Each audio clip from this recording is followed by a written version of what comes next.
do it.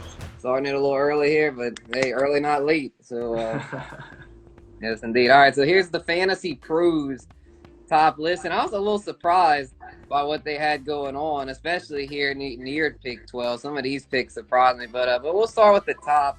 Number one, they've got Christian McCaffrey, and I mean, I can't really argue with that. I mean, McCaffrey just he's a volume hog. He does it all. I mean, last year he had over 2,000 yards from scrimmage, including over 1,000 receiving yards, 19 total touchdowns, 116 catches. I mean, I've got to put him at one. I can't argue with that. Absolutely. I also have him as one. He is an absolute beast, man. I mean, you think about it. Last year, he was second in the league in receptions. I mean, only behind Michael Thomas. And to get that in a running back that's getting a full running back volume is borderline unheard of. It is great. I have heard a lot of debate around Christian McCaffrey and Saquon for that first pick. And so I wanted to look back at a quick stat. Christian McCaffrey this past year scored 86 more fantasy points than Saquon did in 2018 when he finished as the RB1 overall. So Christian McCaffrey had an unprecedented year. You know, I like the addition of Robbie Anderson. I think he's going to stretch the field. Honestly, I do think his receptions are going to go down. I don't think he's going to see that much unheard of volume, but that still puts him locked in that number one spot for me. For sure, yeah, he will see a little bit of regression because, I mean, it would, with more guys there, Robbie and stuff, and then Teddy Bridgewater might not be quite as locked in on him as Kyle Allen was, but hey, I mean, even with some regression, he's still number one, I feel like, because he was, like, just leaps and bounds ahead of everybody else last year. Yeah, no, he was too good. He was unstoppable in fantasy. Yes, indeed. Then number two, we got Saquon. I can't argue with this one either because, I mean, Saquon is just, I mean, he's definitely going to improve upon last year. I feel like the Giants have made improvements. I feel like they're going to reinforce their offensive line at pick number 4, so they'll have a stud left tackle for Danny Dimes and company. And their skill positions are all pretty solid. They've got a good receiving core. And with Dimes doing his thing, it's not like they're going to be able to have 8-man boxes on Saquon. So I feel like Saquon's going to take a big leap forward this year, and we'll push CMC for number one. I think it's going to be kind of back and forth throughout the season. So if I have a top 2 pick this year, I'm really smiling big because getting one of those two on your team, that is nice because that's basically 20 points to the bank every week. Yeah, no, Saquon is a beast. I have an unpopular take for you, though, Guru. I have Saquon at the number 3 spot. Oh, really? Okay. I do. There you go. Now this is going to stir up some controversy for sure, but I put Dalvin Cook at my number 2 spot. Wow, Dalvin Cook. Okay. Yeah. So if you look at now, I do have a couple points to defend my stance here. Dalvin Cook was second last year in the league in points per game. He averaged 21 PPR points last season. You got Gary Kubiak now as the OC. You got Mike Zimmer at head coach, and they are going to run the ball like crazy. You just know that. We saw it last year. We're going to see it again this year. With Diggs leaving, I feel they're going to actually loosened up some money that they can use to pay Dalvin and get the money he deserves. In my opinion, Dalvin Cook has the better O-line than Saquon. He has a better quarterback, and I think that they have better weapons between Kyle Rudolph and Adam Thielen compared to the Giants. He also, last season, never scored under 13 points a game, which is crazy. That's just something you can't see. Now, of course, there is the concern about injury, and I hear that. And trust me, I got burned by Dalvin Cook. I've been a Dalvin Cook truther for a couple seasons now. And I got burned by him 2 seasons ago. And, you know, if you get his, make sure to get his handcuff, I would feel confident picking him in that top tier. But I understand if you go Saquon. You're really splitting hairs there. For sure, man. Yeah, I'm just not as big of a Vikings believer as you are. It's not like you're really buying into what they're doing over there, which some people are. Like, for example, Colin Cowherd had them number 2 in his power rankings. But I just don't see it, though, with their offense. I think the Stefanski leaving might actually hurt Cook's volume because Stefanski was an extreme run-first OC. Kubiak, I don't think it's going to hurt it too bad. I'm sure they're still going to run a lot, and then with Diggs gone, I think it could create more attention for Cook. They'll have probably see more 8-man boxes because with just Thielen, I mean, the Giants have 3 guys, Slayton, Shepard, and Tate and Ingram. Well, I mean, the Vikings have a few, but not to me not as much of a complete core of weapons as the Giants. And I don't know. I mean, and then like I said, Cook's injury history, yeah, it's legitimately a concern. And if his knee starts to flare up again, guess who's sitting right back there behind him? Alexander Madison. So Yeah. I mean, and if he would ever get the job, I think he'll just take it and run with it. I'm not saying Cook's going to lose his job, but he's somebody though that it's hard for me to trust him in that top three, which is why I'm gonna have to go with it. My number three, I'm gonna have to agree with the consensus here and go with Zeke because I just feel like Zeke is a more safe, secure investment. You know what you're getting there. I mean, he's a little bit older, a little more miles on him, but I mean, he's showing that he can be that high mileage guy. He's led the league in carries before and managed to stay healthy. So, I mean, Cook's not bad. I'd probably have to have him at 4, but my top 4 would probably have to be CMC, Saquon, Zeke, and Dalvin.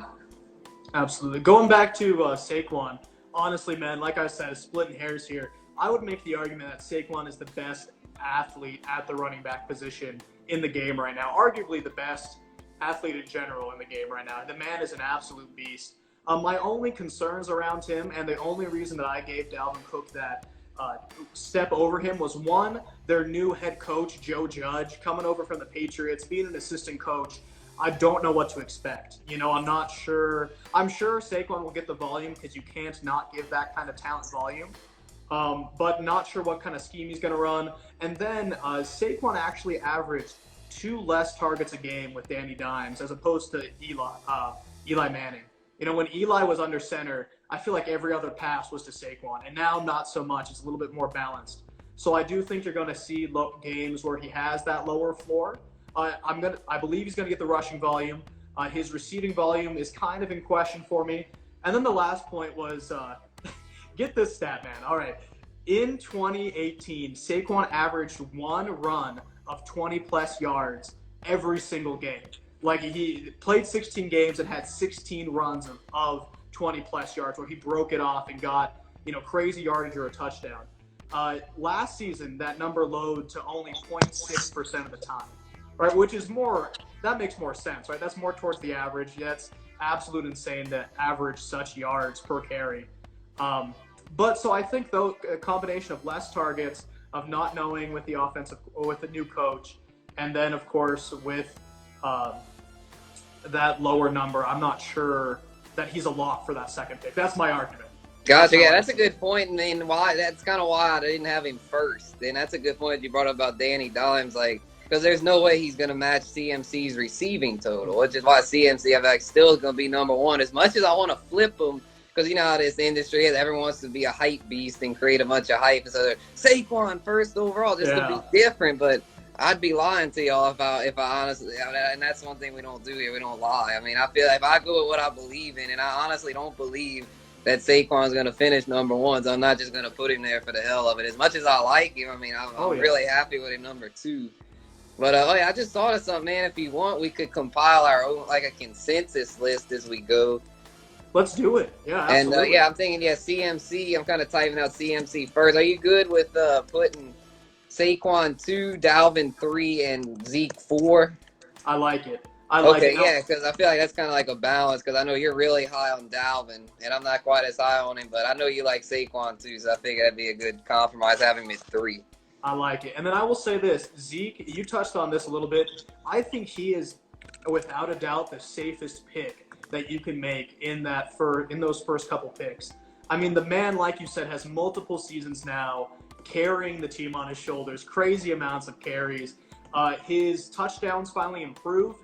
2 seasons ago, he was kind of in a Leonard Fournette situation where he got all these carries and only had 6 touchdowns. And passing. Right, yeah, I figured that would get back to normal. Yeah, of course. It just had to, My only concern last year was he did see 24 less targets this past season than he did in 2018. Is that a trend? I don't know. Is Mike McCarthy going to switch that up? We really don't know. But I think he's a safe pick. Absolutely. Yeah, definitely. Yeah, I don't think McCarthy will manage to screw that up. I mean, Zeke is Zeke. He's going to do what he does. So they're paying him too much, man. Exactly, yeah. So here's our top 4 so far. We decided to do a consensus list here. Let me see. Top 12. RBs. Well, we'll get back to that. And let's pull up the pros thing again and move on to the next man on the list, Alvin Kamara. And I mean, I don't mean to sound boring, y'all, but I have to agree with this one too. I feel like Kamara is the number 5 guy to own in PPR, just because I mean he didn't put up the flashy numbers last year, but he still put up volume. Yeah, I mean the Saints love to throw to him. He caught 81 balls in 14 games. So I mean, assuming he can finish the year, he'll probably have close to 90, 100 catches. He'll be the second highest receiving back to CMC. And while he's not going to get the rushing volume as those top 4, his receiving volume alone makes him like in the RB1 discussion, I feel like. And I feel like his touchdowns will go up too. He only had 6 total touchdowns last year. Yeah. I feel like he'll be back to double digits this year. He's kind of like Dalvin, though. He's similar to Dalvin. I'm concerned about his injuries. Like, if I'm a Dalvin owner, I'm making sure to cuff Madison. If I'm a Kamara owner, I'm making sure to cuff Latavius, because I feel like these guys, as talented as they are, they're both just very injury prone, and they make me nervous. But I mean, he's still got to put him in the top 5, I feel like. Absolutely, Guru. I could not agree with you more. Like, Alvin Kamara is such a beast. He is such an amazing talent in this league. And like you said, 2 seasons ago in 2018, the man scored 18 touchdowns. Last season, only 6. So I'm hoping if he ends up in that double-digit range, 10, 11, he's going to be a value in drafts. Those 81 receptions, it's actually his 3rd year in a row that he's had exactly 81 receptions, which is kind of strange. But one thing I wanted to make sure that everyone watching knows, when Breeze was back and healthy and near the end of the season, weeks 10 through 16, Alvin Kamara was the 3rd best running back in fantasy football, which is crazy. People are forgetting that. He was a beast at the end of the season. You know, he struggled with injury, and even after the season, he said that his leg wasn't at 100%, right? And so he wasn't 100%. If he was, man, he'd be right up there with those big guys. You know, exactly. The Zeke, Saquon, CMC. Yeah, exactly. And so with him being healthy, with Breeze being back, with Emmanuel Sanders, and now Michael Thomas keeping defenses honest, I think we're going to see a good year for Alvin Kamara. Absolutely. Yes, indeed. And they're number 6. I promise y'all, this is the last one where I'm going to agree. Number 7 is where we're going to get bold and take a big turn just to kind of get the wheels turned. But number 6, I'm going to have to go with the pros again on this one and have Derrick Henry at 6, just because he's such a workhorse. He pounds the rock. You know, he carries the rock like nobody else. And the reason he's not up near the top is because of his lack of receiving ability. He only caught 18 balls last year, and that was a career year. So, I mean, he's never going to be a great receiver. He's always going to be a big truck, kind of like Jerome Bettis, just like a bus, like a big load. And so, but Henry's definitely going to carry the load again this year. And yeah, I can't really argue with him in the first, even in PPR, just because he piles up rushing yards. He led the league in rushing yards last year. Had 18 total touchdowns. I mean, that's just the numbers don't lie. I mean, this guy, and especially when Tannehill came in and Tannehill's back. I mean, when Tannehill took over last year, Henry just became, I mean, he arguably became the number 2 running back in fantasy when Tannehill got in there. So yeah, I can't argue with Henry at 6, man. I'm going with him there, unless you got somebody else you feel could creep into that spot. No, Guru, once again, I'm going to have to go with consensus and agree here. Like you said, before Tannehill got there and they had Mariota in, he was the RB15 for those first 6 weeks. From that point on, as soon as Tannehill got in there, he was the RB2. Like, that's insane. And what it really came down to, in my opinion, regardless of, I don't know the splits between Mariota and Tannehill, but Derrick Henry saw the most stacked boxes of any team, of any running back in the league. I have the number in front of me from Next Gen Stats. He saw a stacked box, 8 men or more in the box 35% of the time. And now that you have the breakout of A.J. Brown, now that you have Ryan Tannehill slinging the ball, it's going to keep defense a little bit more honest and let him just eat. He absolutely deserves to be a top 6 running back. Yes, indeed. Yes, indeed. And for those of y'all just tuning in, we're keeping our consensus here with what we believe will be the top 12 running backs, top 12 is Guru and Buff. The only thing we've kind of disagreed with so far is Dalvin Cook. Buff is a huge Dalvin Cook truther. So we compromised and put him at 3 because I had him at 4. He had him at 2. So we made a compromise there. But everything else so far we've been pretty much in agreement on. But I'm gonna throw y'all for a curve here. And I'm probably going to throw you for a curve too. I'm here. Let's hear it.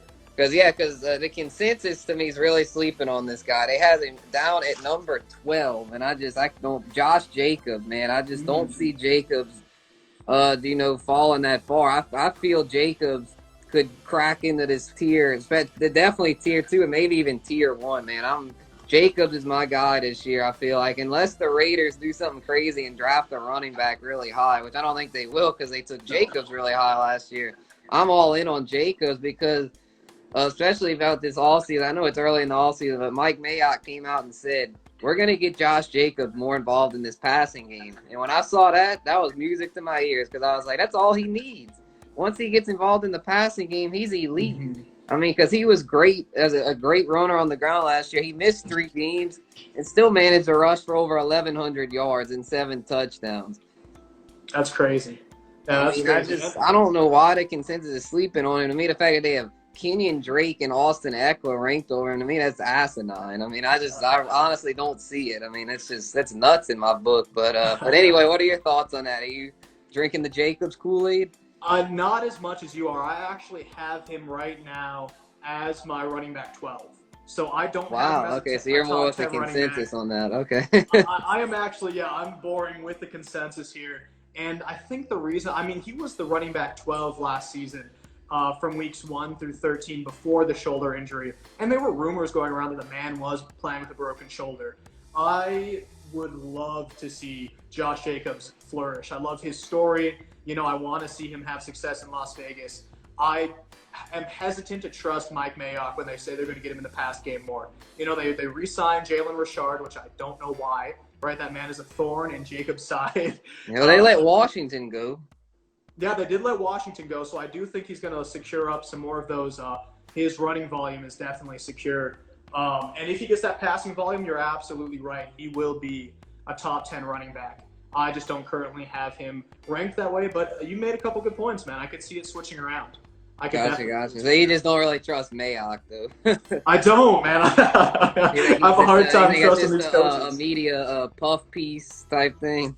Because coaches and GMs do that sometimes, but it makes sense, though. To me, it makes sense to keep Jacobs on the field all 3 downs. Because if you take him off the field, then teams like, oh, well, they must be passing, Or if they keep him on the field all 3 downs, which is where I'm going to get to my next guy, my number 8 guy, a guy that really took off last year and became a true 3-down back, and that's Aaron Jones. I have Aaron Jones at number 8. I really like him.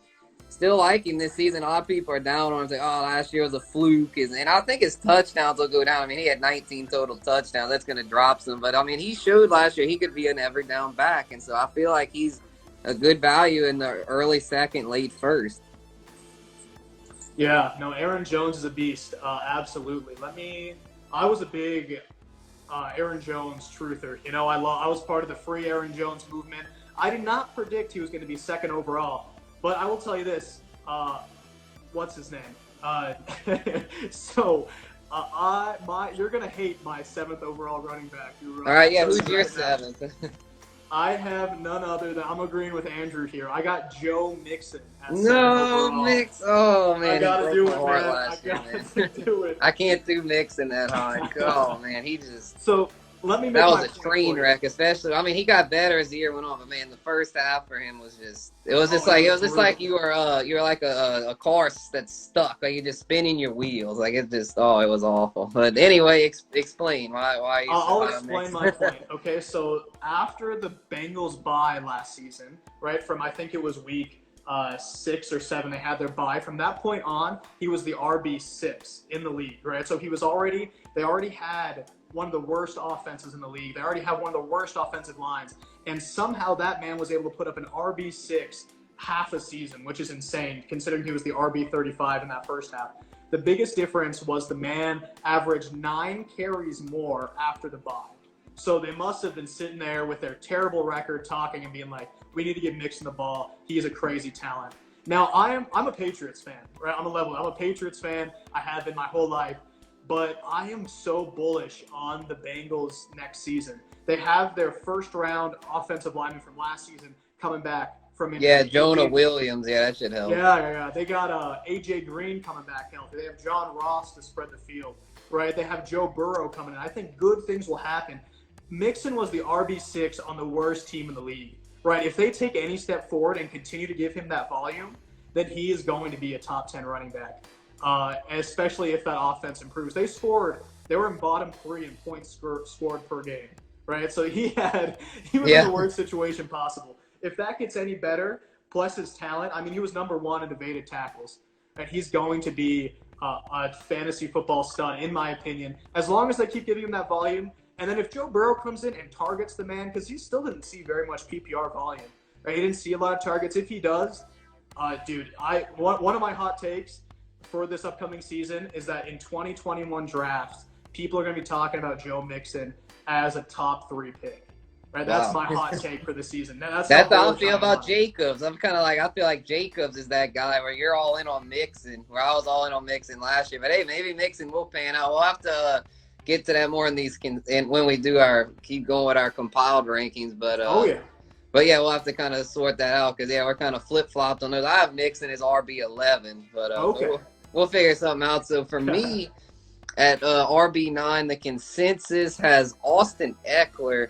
But Eckler, I mean, I know he has a lot of upside. He caught 92 balls, 993 yards last year receiving. So he's a PPR monster, but his rushing numbers are scary. Only 557 yards on the ground. So for me at number 9, I'm going with a guy that's the definition of a workhorse, and that's Leonard Fournette. This guy's 3-down back, does it on every down. I mean, and he caught 76 passes last year. That was a lot. That was like I think third or fourth most, it looks like, among running backs, only behind Kamara, Eckler, and CMC. So, I mean, you can't just say Fournette's a liability on third down. I mean, he's a true every down workhorse. And everyone's jumping off the Jacksonville train saying they're like the worst team in the league. But I don't think they're going to be as bad as people act like. Like Miami last year, I thought was going to be that bad because they literally stripped their roster down to bare bones, where Jacksonville, to me, really hadn't done that. I mean, they haven't had a great all season, but I mean, I'm a Minshew believer. I'm a Minshew truther. Well, I'm all in with the mustache, so I think he's a legitimate quarterback. I don't think he's just some pushover that they're viewing as, and then they're gonna tank for Trevor. I think Minshew could have a future there. And the same with Fournette. I mean, I don't think they're just ready to blow the thing up quite yet. And so Fournette, to me, is still a top 10 running back. This consensus list, though, has him 13th. I'm really surprised they have him so low. But to me, I don't know about you, man, but Fournette, I think people are prematurely jumping off his bandwagon. I absolutely agree. Fournette is he's a talent, he's a stud, he's a workhorse. He was last season, he was 4th among running backs in targets. That's crazy, right? We never thought that was going to happen with Leonard Fournette.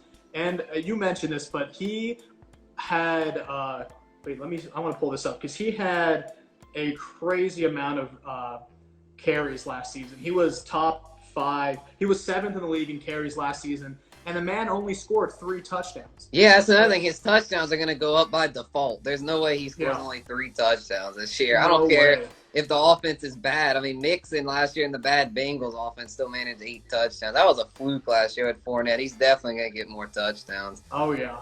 And then I have 2 fun stats for you on Leonard Fournette. Number 1, among running backs that saw over 200 carries, Leonard Fournette saw the stacked boxes the 3rd most out of all running backs, right? So he does have those boxes stacked against him. If DJ Chark continues to break out, if, see how their passing game moves forward, maybe that will change. But 31% of the time he did see stacked boxes. So that does worry me a little bit. But last year he had success despite that, And here's another one for you. Leonard Fournette saw 100% of the Jaguars' carries inside the 5-yard line. Every time they're in the 5, they weren't in the 5-yard line a lot, right? I mean, their offense wasn't that spectacular. Right. Every time they were down there, Leonard Fournette was getting the ball. They just didn't translate to touchdowns. Next season, we will see that change. And he will surprise people. Right. The same thing with the receivers here. We'll do an episode on that later on. But Devontae Adams, 5 touchdowns. We know that's going to go up. That's why I'm so high on Adams this year. I'm high on guys that are due for touchdown, a positive regression. Like Jacobs 7, I feel like that's due to go up. Fournette 3, that's going to skyrocket. Saquon only had 8, that's going to go up. Kamara at 6, that's going to go up. Those guys' touchdown rates are definitely going to go up. And like you said with Mixon, his will probably go up too. So yeah, those guys, That's, I mean, hey, I mean, you can't. I mean, we're talking about the best guys in the business here at running back, so it's tough to rank them. But hey, I mean, Yeah. it's just factors to factor in, and I feel like Fournette's really getting the shafts more than any of the other ones because they see 3 touchdowns. Man, he must have sucked, but he didn't. And Fournette was actually really solid last year, and everyone was like, "Oh, he's injury prone." Well, he proved last year he stayed healthy all year on a bad team, and kept his head up, and yeah, I mean, he's I like Fournette. I really do. Oh yeah, he is a beast. Yeah, How's our consensus list? How's our consensus list? Yeah, let's kind of get it going. I guess we'll do Aaron Jones. Well, let me type it here. We can keep talking. So Aaron Jones, at what number are we putting him? I guess we'll put Jones at 7 since we're both in agreement on him, and we can put. Oh yeah, before we keep going with it, let's touch on the last guy probably be in our top 11, being Nick Chubb. I don't know about you, but I'm not as high on Chubb as the consensus. The consensus has. Oh, actually, no. Actually, I'm actually about the same on the consensus. They have him 10th. I have him 10th as well. I thought they'd have him higher. I noticed a lot of analysts are really pumping up Chubb, but I guess the consensus, enough of them realize that Kareem Hunt is very much there. Yeah. I mean, Kareem Hunt got a second-round tender. I don't think Cleveland just plans on benching him. I mean, I think they plan on having Hunt having a big role there because Chubb just isn't that great on third downs. And I mean, if I was him, I'd probably just go with Chubb and look to trade Hunt, but they seem to really like him, though. I mean, Hunt is a good talent. So, I mean, if I had to guess, Hunt's going to be a major thorn in Chubb's side. It's not going to be a thing where, with Madison and Cook, Madison, he's there for insurance. It's Cook's backfield, and Madison's just there for insurance. Where with Chubb, though, I think Hunt could seriously eat into Chubb's workload like he did in the second half of last year. Because in the first half of last year, I mean, Chubb was an elite RB1. And they got Stefanski now. They're going to run the ball a ton. So if it wasn't for Hunt, I actually had Chubb as my pre-breakout candidate back in February. I was like, Hunt's going to be gone. I don't think they're going to even bother keeping him. Yeah. But they let him go. Chubb's going to be top 5. But when they brought Hunt back, I was like, well, there goes Chubb's value. I mean, I just don't trust him to be an elite RB1 with Hunt there. I still think he could finish top 10. He'll be fringe top 10, but to me, there's not much appeal there to me, especially if you reach on him and take him in the first round. Yeah, I think the way I see Nick Chubb this season is a Derrick Henry light, where I do think he's going to get a lot of carries, but I think that he's not going to get a lot of passing volume with Hunt there. Weeks 1 through 9, before Hunt was in the game, Chubb was the RB6 in fantasy. Like you said, the man was balling out. He was averaging 4 targets a week during that game, during that span. Now Hunt comes in weeks 10 through 17. Chubb was the RB15. He saw 2 less targets a game. So it's difficult. I personally have Chubb at the 9th spot for a couple of reasons. One, he was 3rd in the league in carries, and I think he'll stay in top 5 in carries, even with Hunt there. I think his passing work is gonna hurt. But get this, Chubb was 2nd in the league in carries inside the 10-yard line. So he had 32 carries inside the 10-yard line and only scored on 4 of those. That's another number, like we said, positive touchdown regression.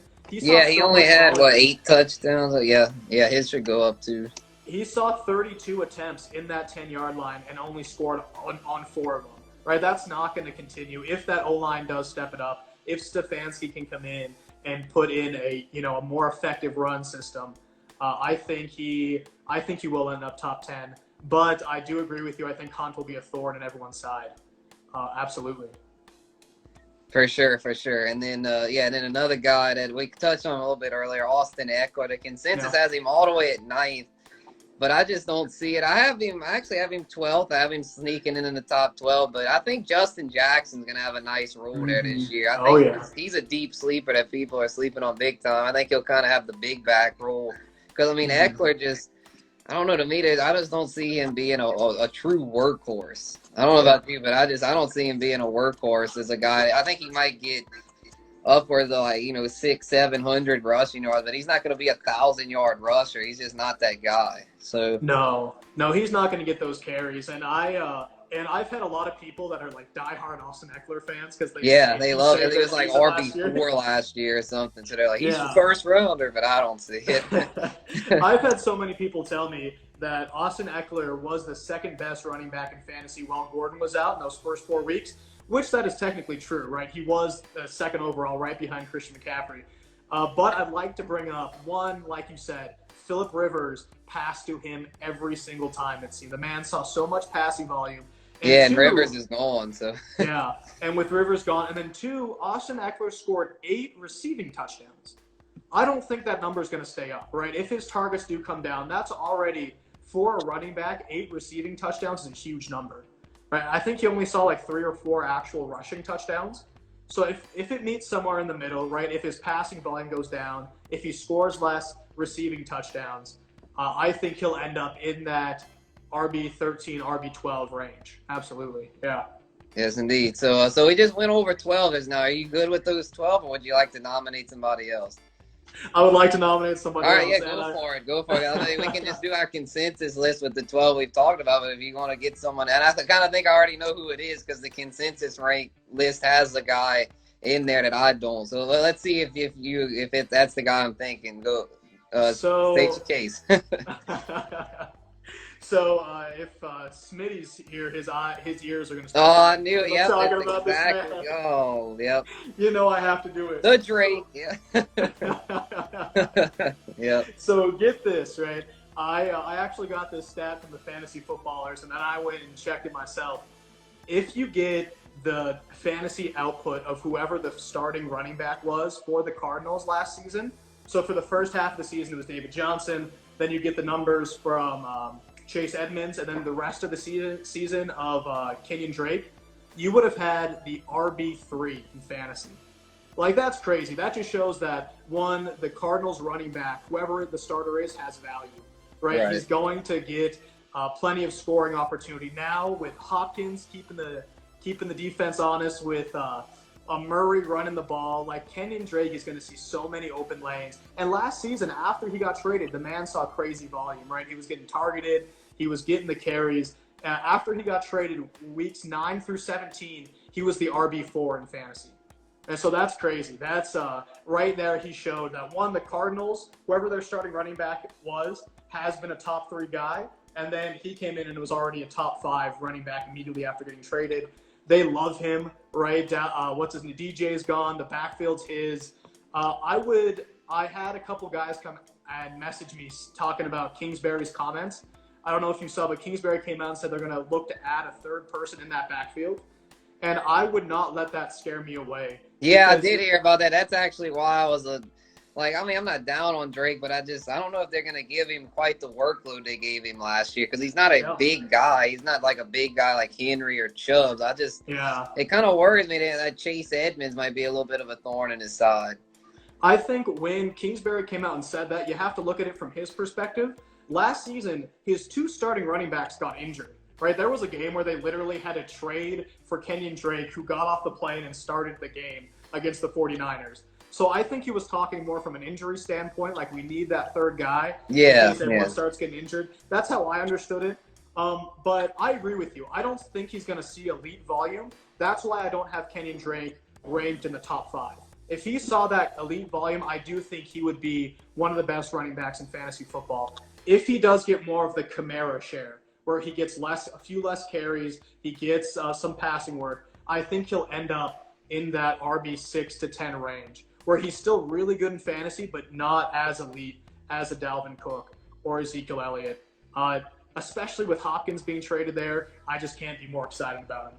I guess you already have him ranked in your list. I have him 8th overall. So wow, 8th overall. Okay, I have him 13th, so I mean. Okay, yeah. Okay, so we'll probably have to include him then in our consensus. I guess we'll have to bump Eckler off. So let's do that here. We'll do so for those of y'all just tuning in, let's see. Mitchell Wren's in the house. What's up, man? Irish boy in the house. How's it going?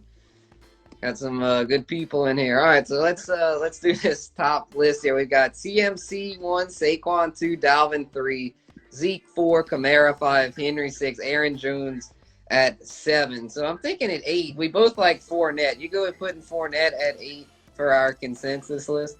Yeah, I could see him finishing there for sure. Yeah. Good deal, good deal. And I feel like since we're both high on Mixon and Jacobs, I'll give you the benefit of the doubt. I'll let you have Mixon at 9. I know you Let's love go. him. We'll break the tie. Like, I mean, Mixon, I had it at 11th, and then you had Jacobs at 12.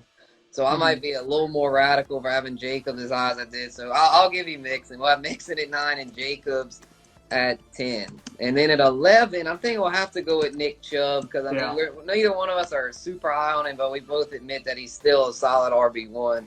And then at 12, I mean, I guess we'll have to go with the Drake. I mean, because you're really high on him, and I'm not that high on Eckler. I'm kind of meh on both. And you're meh on Eckler and high on Drake, so we'll go with Drake at 12. So here's our the Guru and Buff top 12 RBs.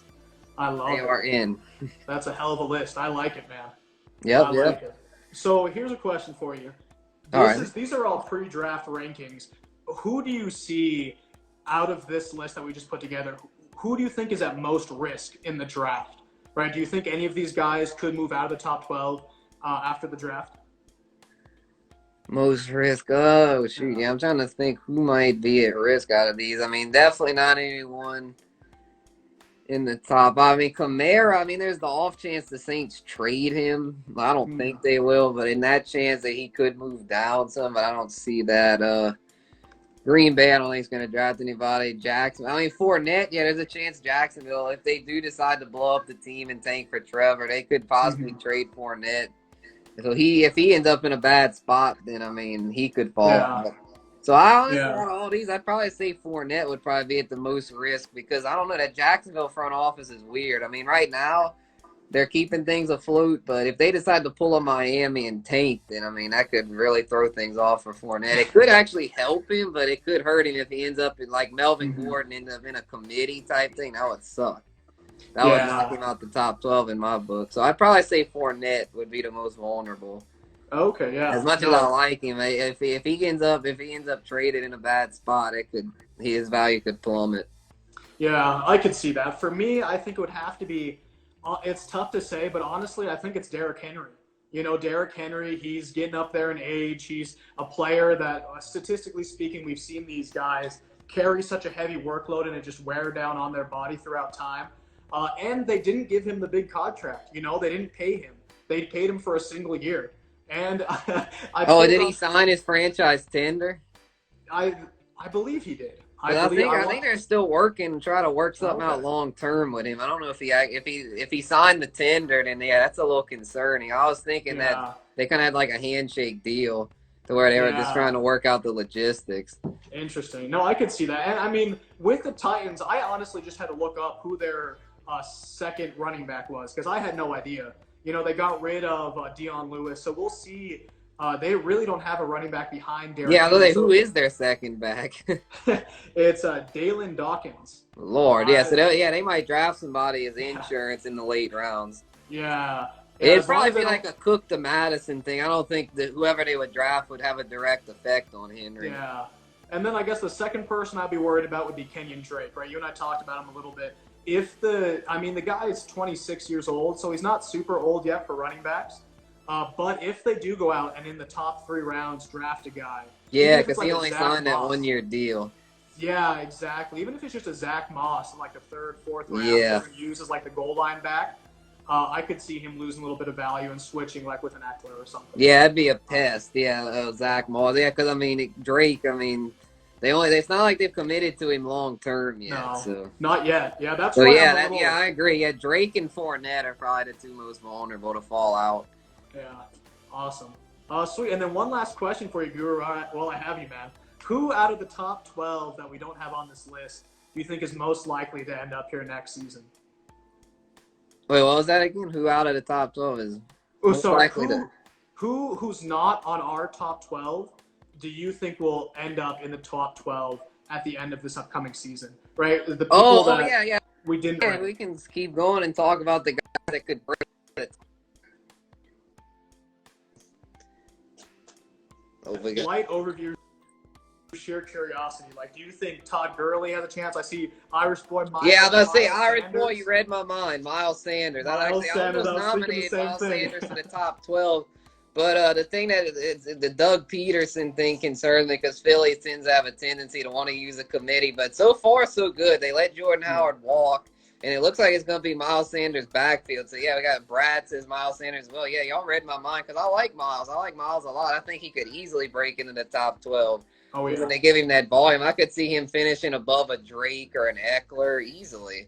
Yeah. So, yeah, Miles Sanders. He's probably the main one, I'd say. Miles Sanders. And then also keep an eye on Devin Singletary. I think Devin Singletary, assuming the Bills don't draft anybody, could really break out this year. And the consensus, I believe, I don't know what happened there. Oh, here it is. All right, it's back. The consensus has Singletary 19th. And to me, they're sleeping on him. They've got Lev Bell over him, and to me, that's just outrageous. I hate Lev Bell this season. And Lev Bell is, I think Lev Bell is trash. I mean, he's trash. Don't draft Lev Bell unless you're like desperate for like a flex or something. So, but yeah, as far as my RB2, I want a younger guy. You know, like even a guy like Chris Carson. I mean, I get he's had his share of injuries, but hey, he's still got some legs under him. Analyst in the house. What's up, man? Hey, what's up, analyst? Yes, sir. Yeah, I did it. Yeah, we did that mock with him the other night. The one where he kicked you out. Yeah, that was terrible, man. Yeah. I don't know what happened. Yeah, that was weird. I'm going to throw out this number. Weeks 11 through 16, when Howard was injured, Miles Sanders was the third best running back in fantasy, right? He was balling out once he got that ball. Yeah, I knew he was really good last year when Howard went out. I didn't realize he was number 3. Damn, I'm going to have to put him in my top 12. I know Smitty always pumping up Kenyon Drake. That's actually a thing I might need to do with Smitty. We need to have a Kenyon Drake versus Miles Sanders debate. Because Smitty hates Sanders and loves Drake. And I mean, I don't hate Drake, but I can't really say I love him. But Miles has kind of been my guy since last year. I was all in on him as a rookie. Oh, yeah. And I think he can continue to grow this year. And I could easily see him finishing over Drake. And especially if they draft somebody after the draft, if the Cardinals draft somebody and Smitty's still pumping up Drake, I'm going to have a debate with his ass. And we're going to have to go back and forth. My only concern with Miles Sanders right now is that if the Eagles bring someone in, like if they bring in a Devontae Freeman or if they draft someone high, I'm going to flip out, man. I'd be so pissed because I like Miles Sanders. I want to see him get that man. I really hope they don't bring his Anna's a beard gang. Yeah, let's go. And I really hope they don't do something like that. I mean, it wouldn't shock me though, because like I said earlier, Doug Peterson, he's known to want to do committees. But I'm actually maybe Arizona will do that. That's great because Keith he wants a third option. So yeah, and that's another thing. I forgot about those free agents. We were talking about the draft, but yeah, they still have some free agents out there. Oh, yeah. Devonta Freeman's still there. That could kill somebody's value. Lamar Miller's still there. If he's back healthy, that could be a thorn in somebody's side. Carlos Hyde is still there. We all know the notorious touchdown vulture Carlos Hyde. It's just I'm saying that could kill all. Let's say if the Bills sign Hyde, the Eagles sign Freeman. Again, I really hope this stuff doesn't happen. And the Cardinals sign Miller. That could sink Drake, Sanders, and Singletary. I hope it doesn't because I have high hopes for all three of them. But I'm just saying, y'all, all this is early, and so don't get quite too high on any of them. Don't push them up with the Fournettes and the Joneses and the Henrys, because those guys have the backfields, even the Mixons, the Jacobs. I mean, those guys, we know they have the backfield. So keep those in the top. I'd say the top 11 are pretty much money in the bank. Anything after 11, I mean, it's still up in the air at this point. I still I wouldn't trust anyone outside of those as like a true elite RB1 because I feel like at any time those teams might decide to shake things up because it's just none of those. All those guys have potential to be workhorses, but none of them have actually done it yet. So we'll see what happens. But I'm still all in with Miles. I still love Miles. I will have to lean on the Kenyon Drake side for now, but we'll see as the draft comes and whatnot. We'll see what happens. Absolutely. Indeed. Yeah, I guess we can touch on Todd Gurley because he's somebody that a lot of people are pumping up, being that he's on the Falcons now. They're thinking the change of scenery will help. But actually, I'm just looking here on Fantasy Pros, and they just had a blurb come in, and And I agree with it. They say Todd Gurley will not be a workhorse for the Falcons.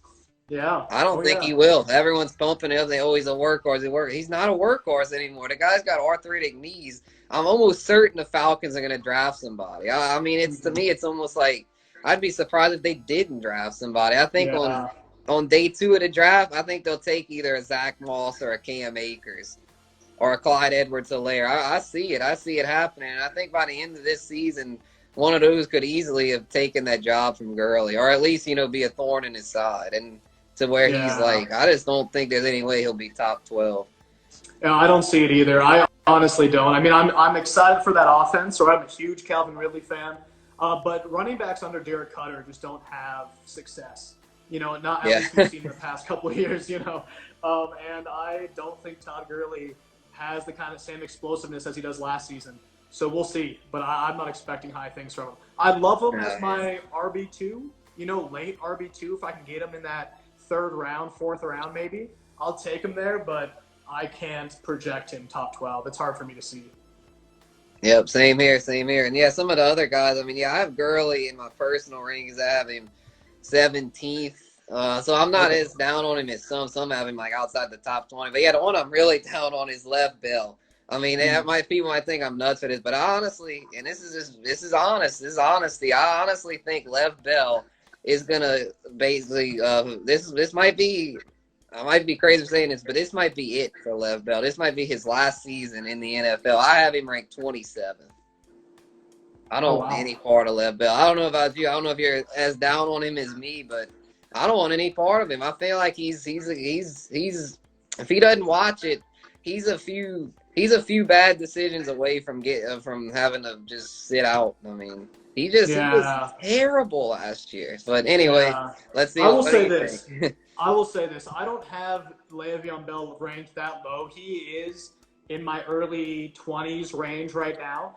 And I do think, honestly, and I think he's going to be a value in drafts. And here's the reason why. All right, just because, and this is the reason why. I'll tell you right now, Guru. He is falling to the 4th round, right? He's falling to the 4th, 5th round. He's surrounded by running backs like Montgomery, right? He's surrounded by like the James White. Oh man, the Jets, man. I'm glad I'm not a Jets fan. That is cheeks back. And just like Kiss the Baby just said, the man's going to get over 300 touches, I think, between like 200 something carries. He's going to see maybe 50, 60 plus targets, and you can't get that in the 4th round. Last season. Oh man, it's just gonna be so inefficient, man. I might get those touches, but goodness gracious. I mean, just last year, this made me want to throw up 3.2 yards per carry. I mean, I don't always go off yards per carry, but when your yards per carry is that bad, I don't want you on my fantasy team. Yeah, and I don't like Adam Gase, right? I can't stand him as a head coach. I don't like the Jets at all. I hate their offensive line. But last season, Le'Veon Bell scored between 10 and 20 PPR points, and 12 out of the 15 games he played last season. So that's a relatively safe floor that you can get in that 4th round as my flex player. If I can get him as my 3rd running back on my team to lock him into my flex as a guaranteed 10 points a week just because of the volume, then I'll take that, right? I guess that's a good point. I guess he's not like the worst flex in the way. I guess he's not. I guess I maybe I'm going a little too far by saying he's going to be out the league next year, but it's just he's just not trending in the right direction though, and that's why I'm concerned. And he's old, man. He's old. He's like 27. He's still one thing I got to give him last year. He still caught 66 balls, so that helps his PPR appeal. So I'll get maybe in PPR he could maybe still be an RB2, but it's iffy. I actually feel a little bit better about DJ than Lev Bell because I feel like at least with DJ, I know he was another one that was grossly inefficient last year. But hey, I think the change of scenery could actually do DJ some good. I think DJ, well, I'm not high on him as an RB1 like some people. I feel like he could easily sneak into that RB2 range. Just off the volume alone, like with that, he's going to get a lot of volume in Houston, and they seem to like to commit to one guy. They had Lamar Miller. Those years he wasn't that great, but they stuck with him. Last year, Carlos Hyde. They used Carlos freaking Hyde as a workhorse. Yeah. Carlos Hyde is not good. So, as bad as DJ is, I'd take him any day over Carlos Hyde. just because he can Yeah. actually do something on third down. He's not going to be a Yeah. liability on pass catching, and of course in PPR leagues that helps. So I have DJ. I think I have him around like 23rd type thing. I mean, I'm Okay. not 23rd, 24, like this, just like a fringe RB2. That's what I'll call DJ right now, a fringe Yeah. RB2. Yeah. I have him right now at 22, and I like him there. I do think, Yep, and yeah, I think it's for a good spot for him. one The of the biggest early criticisms, to mid 20s. yeah, one of the biggest criticisms I've heard of DJ is that Deshaun Watson doesn't target the running back. And every time I hear that, I tell him because he hasn't had to, Yeah, he hadn't right? had anybody. Lamar He Miller has wasn't good in as a pass catcher. Carlos Hyde, I mean, he's terrible. terrible. And then you have Hopkins, who you can just kind of launch the ball to, and he'll catch it every time. You know. Yeah, no So I more think, Hopkins. Yeah, I think Duke Johnson could still have a role, so that could be a little bit of a thorn. But yeah, again, for some reason, Houston likes to go with one guy. Like last year, they didn't really utilize Duke all that much because they were enamored with Carlos freaking Hyde. I don't get it why yeah. they do that, but because I don't get And a lot of what Bill O'Brien does. But Bill O'Brien he's a gave up moron. so much. He traded so much to get DJ.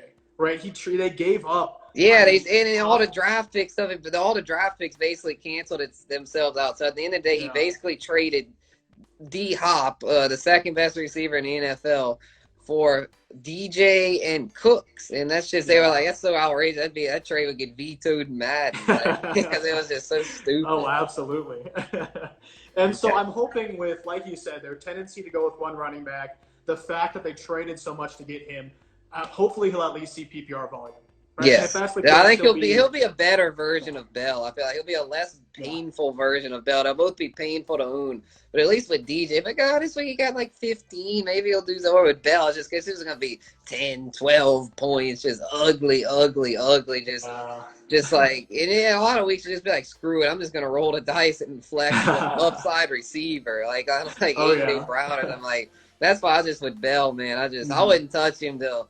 I'll say this. I'm not saying I wouldn't touch him as a flex, but not till around 5 or 6.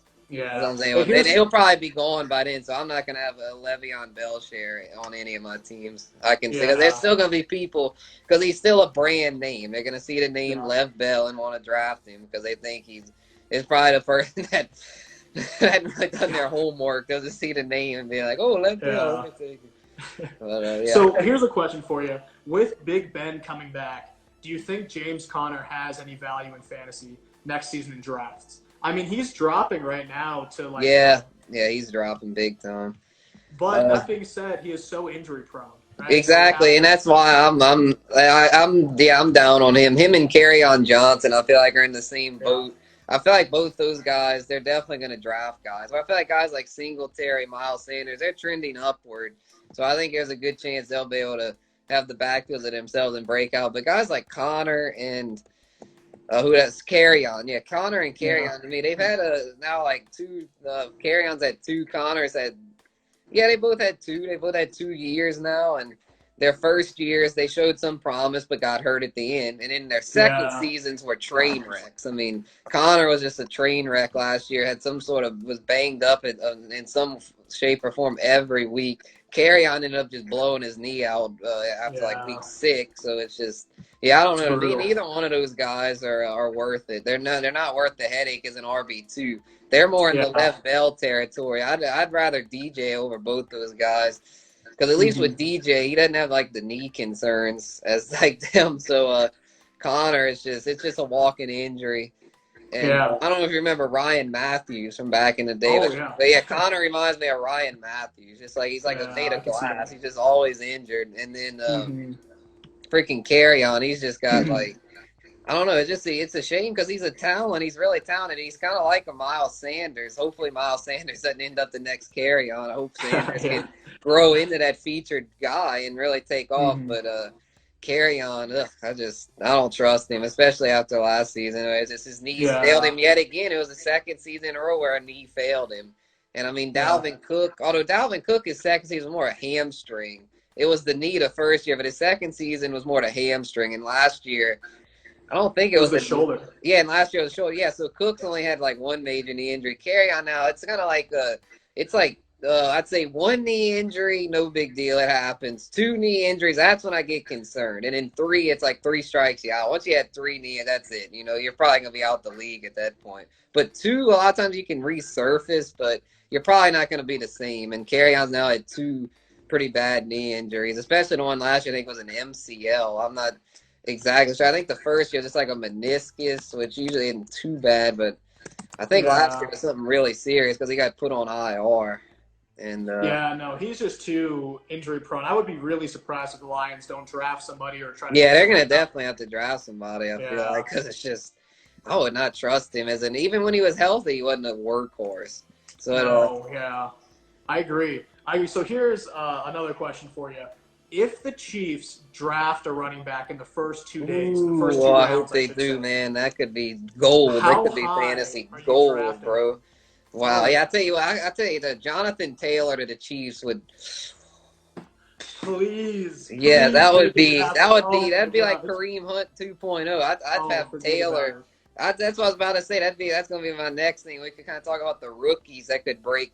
Maybe a rookie could break into the top 12 before this is all said and done. I tell you what, Swift and Taylor in the right situations could easily do that, and especially Taylor because I feel like he's got a great every down skill set there. And yeah, I mean I have them right now 21st and 22nd. But if they end up on if either one of them ends up on the Chiefs, they're gonna skyrocket up my board. Forget about it. Yeah, forget about it. No, I agree. If Taylor ends up on the Chiefs, it's done, man. You got to draft him as a top 12. He's going to be that good, especially with all the problems the Chiefs were having last year with running back. Like they didn't really seem to like LaShawn McCoy. They didn't really want to give Williams the ball. It was such a weird scenario. If they can get one guy that they draft early, he will be a fantasy star.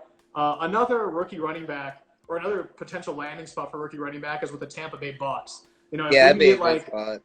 If we get DeAndre Swift in there, who has that pass-catching capability, with Tom Brady, who can't stop throwing to running backs, I think we could have another PPR value for sure. Yeah, that'd be pretty good. Yeah, that'd be a good spot there. And then the Rams could be a good spot because they don't really have anybody. And their offense, I mean, it's probably not going to be that good next year, but it'll still be good enough to support a running back, you know, especially if they draft somebody high and go with him as their workhorse. I don't trust Darrell Henderson. A lot of people are hyping him up, but I don't see it. I mean, he's just like a I don't know, just meh. Like, I mean, he's somebody, he could be a real life, like a second or third string guy, but a fan. Yeah, sorry about that, y'all. We got cut off. We were on for over an hour. Instagram cuts you off after an hour. So yeah, if Buff wants to hop back in, we can finish our little discussion. How's it going, y'all? Yeah, we got kicked off. Because we were on for an hour. Having too much fun for Instagram. They cut you off after an hour. So, but yeah, Buff, let's finish our little discussion. We were having actually a big discussion. We were on for over an hour. So we'll wait for him to connect here.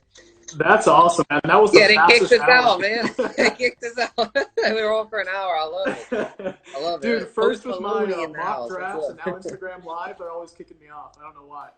Yeah, because it's an hour. After an hour, you get kicked out. But yeah, we got some new people in here. I got a Post Maloney, a Fantasy Follow. Oh, what's up? Shout out to Follow, man. I don't know if you know Fantasy Follow, but he is a great account. He's probably the most slept on account on the gram. I mean, he knows his stuff, man. Fantasy Follow.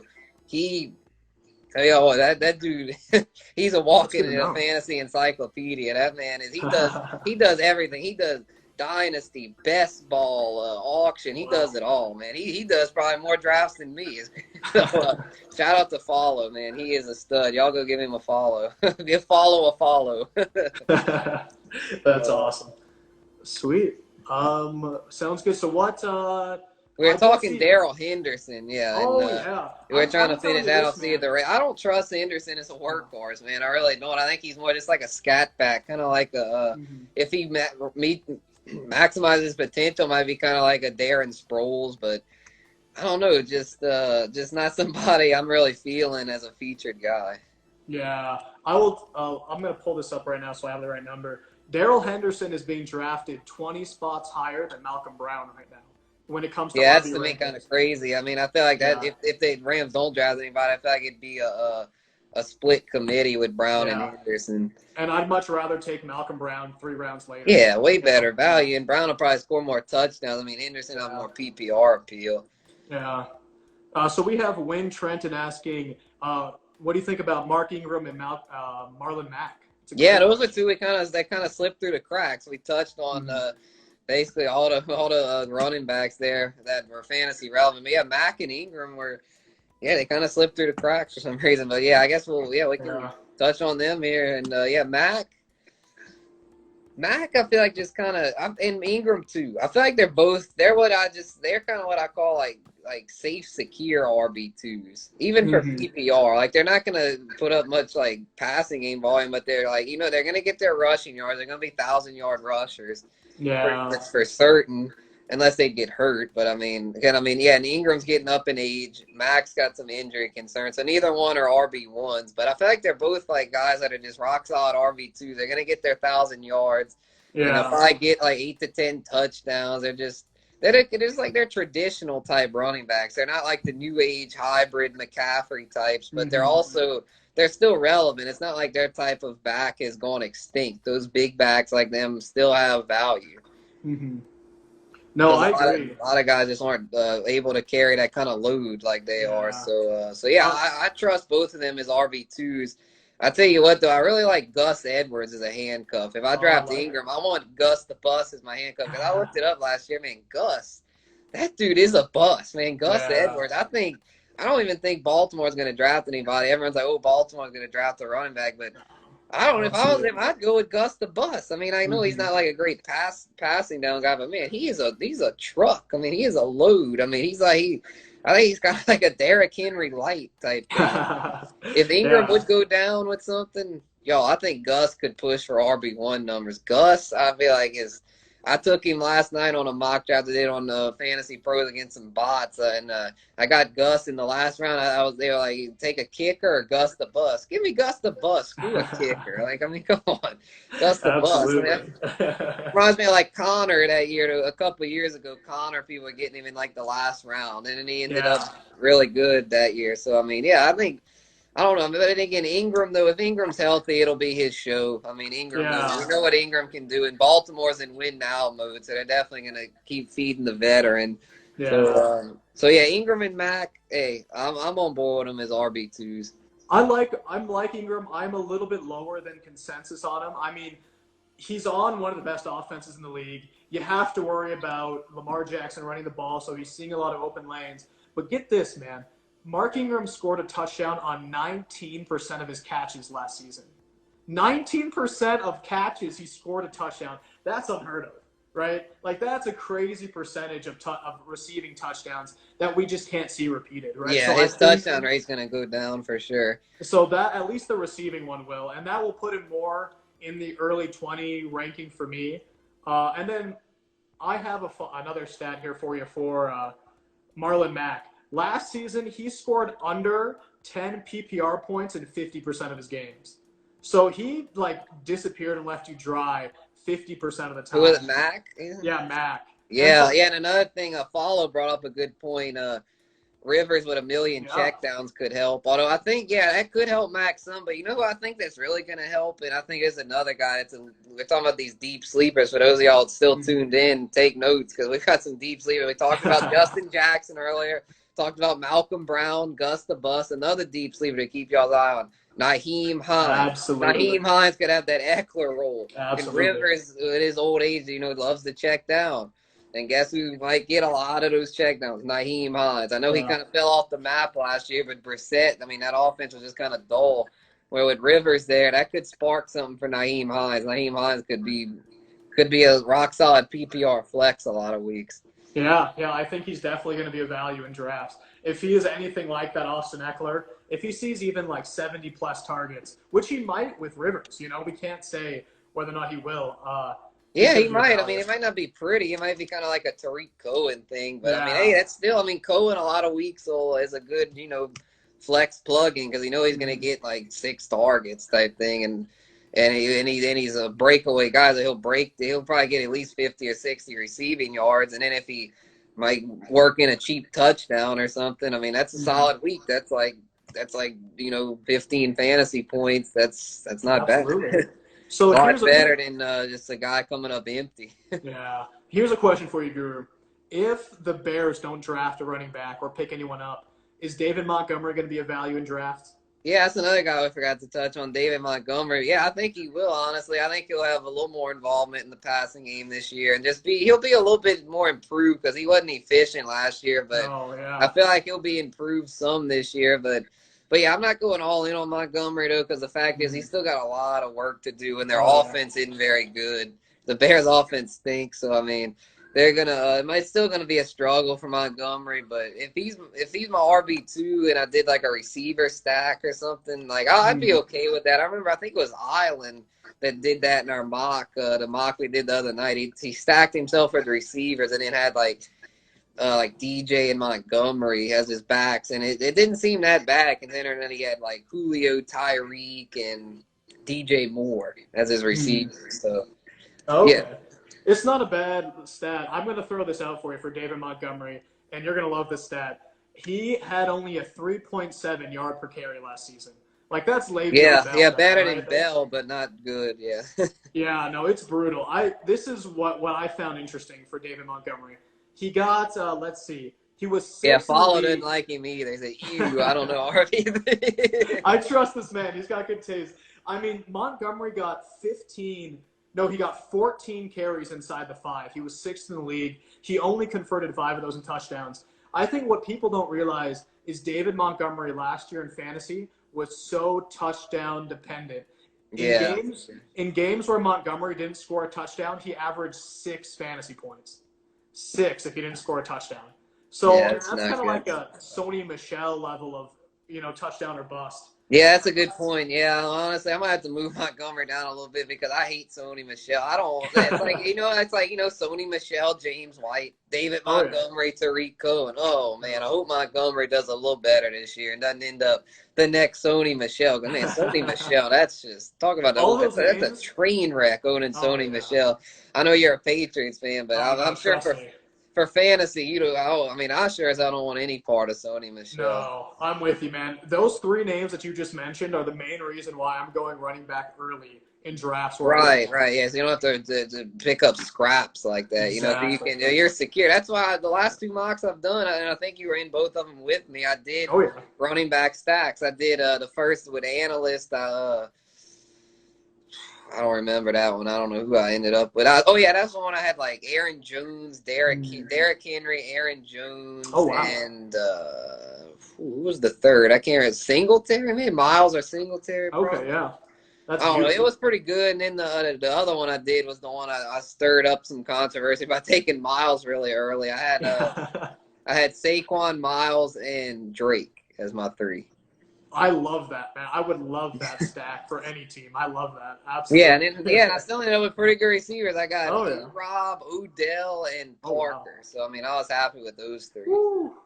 That's beautiful. That team was beautiful. I wish that was kind of like a dynasty or like a early draft, like a real draft. Like I feel like I would have kicked ass in that league, but hey, it's still April, so it doesn't seem like it. Man, it seems like this stuff because with this quarantine stuff, it seems like the draft's right around the corner. Yeah. Like fantasy drafts, because we've been studying it so early with all this quarantine stuff. Too much spare time, man. Yeah, I feel like we're in mid-season form, and the NFL draft hasn't even taken place. It's wild. Oh, yeah. That's awesome. Sweet. Well, that sounds good. That's all for me, man. I don't have anything else. Yeah, I think it was a good way to end it. Yeah, we pretty much touched on every fantasy relevant running back that could push for the top 12, and then we'll have to revisit this once the draft happens. Absolutely, let's do it. I'm here for it. This was fun, man. Let's do this. Yeah, it was, man. I think we should continue this. Make it a little series. We could do wide receivers, quarterbacks, tight end. Might as well just run the Bomberooski. So yeah, man. We'll be in touch, and we'll schedule some things. We'll do some promos like we did, and yeah, it was a good time. Awesome. Sounds good. Thank you, everybody. Hey, can we get the Guru Nation? Yeah, let's get one. Yeah. Well, we'll do it. All right. See y'all later, Guru Nation. We out of here. Later.